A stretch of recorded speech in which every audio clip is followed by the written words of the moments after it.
Salve, salve, pessoal! Como vai vocês? Tudo bem? Então, vamos dar início aqui no nosso conteúdo de JavaScript, um conteúdo fácil, um conteúdo tranquilo. Ele é um conteúdo mais prático, ele é de escrever códigos, mas é um conteúdo bem simples, tá, pessoal? JavaScript é uma linguagem muito tranquila, quase todo mundo aprende porque é muito fácil. Depois eu vou até comentar sobre ser uma linguagem de alto nível, por isso que é fácil e quase todo mundo que domina um pouquinho de lógica de programação consegue seguir de maneira promissora com JavaScript.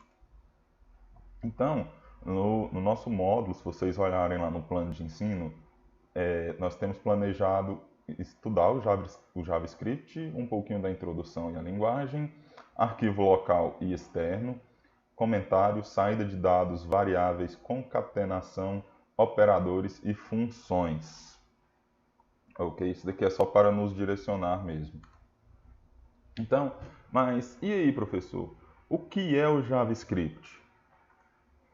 O JavaScript, ele é, primeiramente, vamos distinguir uma coisa. O JavaScript, ele não é Java. O JavaScript, ele é diferente de Java.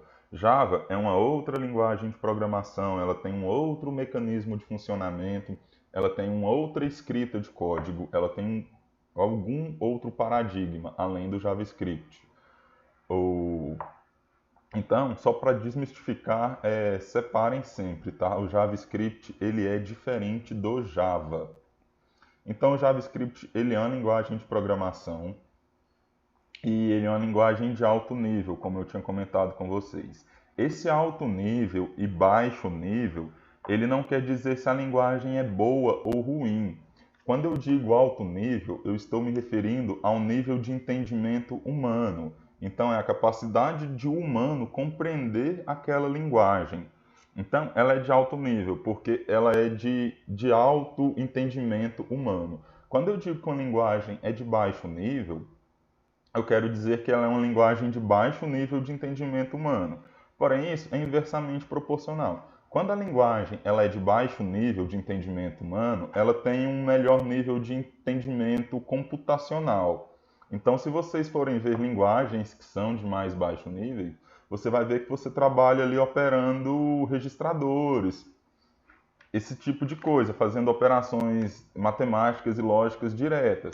Enquanto aqui nós conseguimos, com uma linha de comando, fazer com que o sistema vá lá e execute toda uma instrução lógica de código e etc. Então, quando eu digo linguagem de alto nível, não quero dizer que necessariamente ela seja uma linguagem boa, uma linguagem sofisticada. Eu quero dizer que ela é uma linguagem que tem que tem uma boa compreensão humana. É fácil dos humanos entenderem. E o computador se vira para interpretá-la. Então, o JavaScript, como o próprio nome sugere, né, ele é uma linguagem de script. Uma linguagem de script ela não é compilada, ela é executada em tempo real, os seus scripts. E ela tem uma tipagem dinâmica e fraca. Professor, o que é isso, tipagem dinâmica e fraca? Então, pessoal, quando eu digo que a tipagem é dinâmica, eu estou me referindo ao tipo de dado das variáveis. Nós vamos ter uma aula sobre variáveis, explanar um pouco mais sobre isso, mas basicamente a tipagem ela faz inferência de dados. Eu comentei esses dias com vocês de banco de dados, então aproveitando esse gancho, lembram que lá em banco de dados o tipo do dado era muito importante? Então quando você ia criar uma tabela lá de pessoa, por exemplo, e você tinha que colocar um nome, você tinha que necessariamente definir que no nome da pessoa seria um varchar, porque aquilo lá ia receber uma cadeia de caracteres. Então, o tipo de dado era um tipo de texto.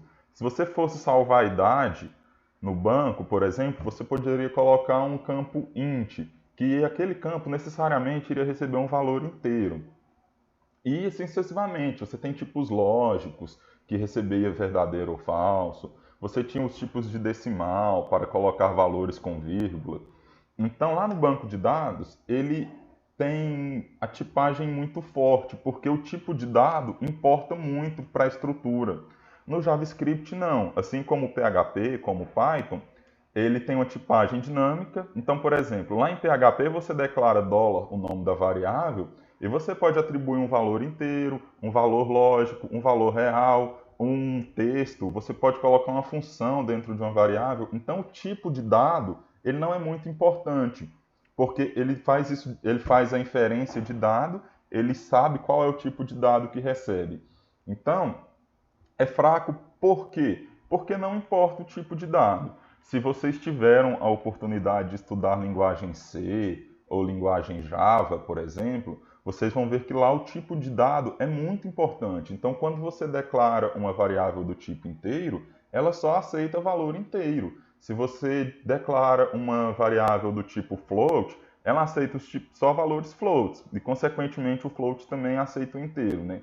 Mas se você vai lá e declara, por exemplo, uma string, que é uma estrutura que recebe texto, uma frase, um texto, uma palavra, vocês vão perceber que ela só aceita string lá dentro, porque a tipagem ela é muito forte, o tipo de dado é muito importante para essas linguagens. O JavaScript não, o JavaScript é como o PHP e o Python, você declara a variável e depois você vê o que você quer colocar dentro dela.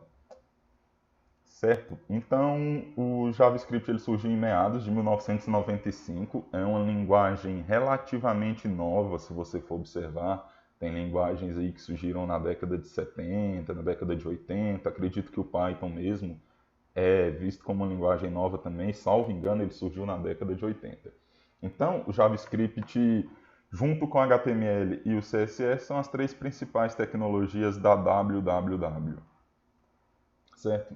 Então, revisando aqui um pouquinho aquele sistema de entendimento, o client-side e server-side, ou seja, do lado do servidor e do lado do cliente. Então, o que nós temos aqui? Temos um servidor e temos um cliente. E esse servidor, ele troca informação com o cliente. Então, por exemplo, aqui nós temos algumas coisas que rodam do lado do cliente, que rodam na máquina do cliente. Entre eles temos HTML, JavaScript, CSS e algumas outras coisas, certo? E através do protocolo HTTP, ele vai lá e envia dados. E do lado do servidor, nós temos o PHP, o MySQL, temos o nosso servidor de Apache, por exemplo. Então, o que é o resumo disso daqui? O JavaScript, do jeito que nós vamos ver, do jeito que vamos trabalhar com ele, ele funciona do lado do cliente, entendeu? Acontece também do JavaScript ele ser trabalhado do lado do server, mas aí ele está com outras tecnologias, com Node, esse é um outro paradigma, tá pessoal? Isso é um pouco mais complicado. Assim, vocês saibam que o JavaScript ele pode funcionar do lado do servidor também, mas normalmente ele funciona também do lado do cliente. Isso daqui, pessoal, é muito legal estudar em laboratório, porque consegue criar um código, né? Então, por exemplo, vocês lembram lá da sala de aula do laboratório, né? Eu consigo ali na minha máquina do professor criar um código em PHP para fazer um processamento e um código em JavaScript. E aí o legal é que é o seguinte, eu posso criar um loop infinito lá para travar o meu computador. E aí vocês vão ver que se eu criar o loop em JavaScript, eu estou desenvolvendo a aplicação e vocês estão apenas acessando. Se eu desenvolver esse loop para travar o computador em JavaScript, vocês vão acessar o meu computador, mas o computador de vocês é que vão travar. E se eu faço esse loop do lado do servidor, vocês vão acessar a minha máquina e a minha máquina vai travar. Isso é muito legal de fazer em sala de aula, em laboratório, que a gente abre o gerenciador de memória RAM e de processador do Windows, e aí a gente vê que está criando um estresse, que está requisitando muito, e aí meu computador trava. E se vocês não fechar as páginas, tem que iniciar o computador. Certo? Mas por enquanto nós vamos nos limitar a isso, né? Infelizmente, nesse momento que nós estamos, vamos acreditar que funcionam assim, não vamos conseguir ver na prática mesmo. Então eu trouxe aqui um print de alguns indicadores, vou deixar eles no slide, eu vou mostrar no site mesmo para vocês, do TIOB e do Google. Então, o TIOB ele é um ranking que ele mostra algumas linguagens de programação. Deixa eu abrir aqui. Deixa eu traduzir aqui que fica mais fácil, né? Então, ó, basicamente, TIOB ele é o índice da comunidade, é um indicador de popularidade das linguagens de programação. O índice é atualizado uma vez por mês. As classificações são baseadas no número de engenheiros qualificados em todo o mundo, em cursos e fornecedores terceirizados. Motores de busca populares como Google, Bing, Yahoo, Wikipedia, Amazon, YouTube, Baidu são usados para calcular as classificações. Ele diz aqui que é importante observar que o índice TIOB não trata da melhor linguagem de programação ou da linguagem a qual a maioria das linhas de códigos foi escrita. Ou seja, ele não pega o volume de coisas que tem escrito nessas linguagens de programação, certo? Aqui vamos perceber que a linguagem que ele mais mostra aqui, ele está traduzindo aqui para Python, né, que estava em inglês, mas é a linguagem C, ele é a linguagem que mais usada, ou seja, tipo assim, que existe muitos profissionais capacitados e que existe muita demanda. Mas esse ranking aqui, ele um pouco vai se contradizer com o próximo que eu vou mostrar. Mas o que eu quero chegar aqui é o seguinte, segundo ele, JavaScript ele é a 7ª linguagem no ranking. Então, à frente de JavaScript, vamos olhar aqui, né? Você percebe que sempre desce, sobe, sobe. Em 2018, por exemplo, teve um boom grande. Nessa época eu estava na faculdade, o pessoal se falava muito em JavaScript, se falava demais em React Native, que são extensões de JavaScript. Então, perceba que é uma linguagem bem utilizada. Ah, professor, mas onde você quer chegar com isso? Eu só quero mostrar que se ela está bem nos rankings, se ela está sendo muito utilizada, quer dizer que existe mercado de trabalho. Se existe mercado de trabalho, existe oportunidades de emprego. E se existe oportunidades de emprego, é uma possibilidade de você ganhar dinheiro, né, com essa linguagem. Então, isso é importante você estudar JavaScript. Se você pretende ou não seguir na área, é uma linguagem promissora, é uma linguagem que pode te entregar sucesso. E aí, vou pegar aqui como exemplo algumas coisas aqui que estão a mais no print lá. O Google Trends, eu não sei se você conhece, ele mostra um pouco do que está acontecendo das pesquisas, né? Você pesquisa um termo aqui ou um assunto e ele te mostra o quão pesquisado aquele termo está sendo no mundo. Então, eu vou começar aqui com o JavaScript. No nosso exemplo lá, eu acredito que eu peguei Python, que está aqui em segundo no ranking do TIOB, né? Vou colocar aqui também Python. E lá no exemplo do slide, eu coloquei PHP, né? Que é bastante utilizado, todo mundo conhece já o mercado dele. E se nós formos ver, o interesse ao longo do tempo pelas linguagens, vejam bem aqui, ó, o JavaScript ele está em azulzinho. Existe muito mais interesse de pesquisas ao longo do tempo, isso daqui no último ano, tá, pessoal? Pelo JavaScript do que pelo Python, que, por exemplo, está em segundo colocado lá.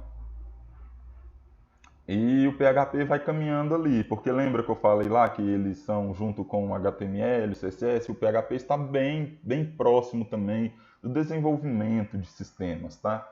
De sistemas web. É muito utilizado. Então, por isso que eles caminham lado a lado aqui. Sempre está junto. Eu mesmo, nas minhas aplicações, eu uso PHP e JavaScript. Então, percebam o interesse aqui de busca, tá? Aqui tem como a gente colocar em outros tempos, né? Nos últimos 5 anos. E, por exemplo, o de Python continua lá embaixo, o interesse de Python. Percebam que em algum momento o JavaScript ele esteve muito abaixo do PHP, mas depois foi se nivelando e passou. Eu arriscaria dizer que a tendência do JavaScript é sempre crescer mais e o PHP diminuir um pouco mais. Porque eu falei também que o PHP, ele também, o JavaScript, na verdade, ele também pode rodar no back-end. Então ele pode rodar na parte de trás da aplicação e substituir a linguagem PHP em alguns momentos. Então, pessoal, para o nosso desenvolvimento, para a nossa para as nossas aulas, vamos utilizar basicamente o editor de texto. Já conversando sobre o editor de texto, você usa o que você preferir. Aqui nas aulas, normalmente eu vou usar o Sublime, porque é mais interativo, a coloração dele é mais bonita, o vídeo fica mais legal, fica mais intuitivo, mais fácil de entender um pouquinho. Bloco de notas, VS Code, NetBeans, o que você quiser utilizar, você pode utilizar para criar os textos, tá? Vamos utilizar o console do navegador. No próximo vídeo eu vou mostrar que esse vídeo aqui já está grande. E uma extensão aqui, o Web Developer do Chrome, eu só vou mostrar, não necessariamente vocês têm que utilizar ela, certinho? Então, até a próxima, pessoal.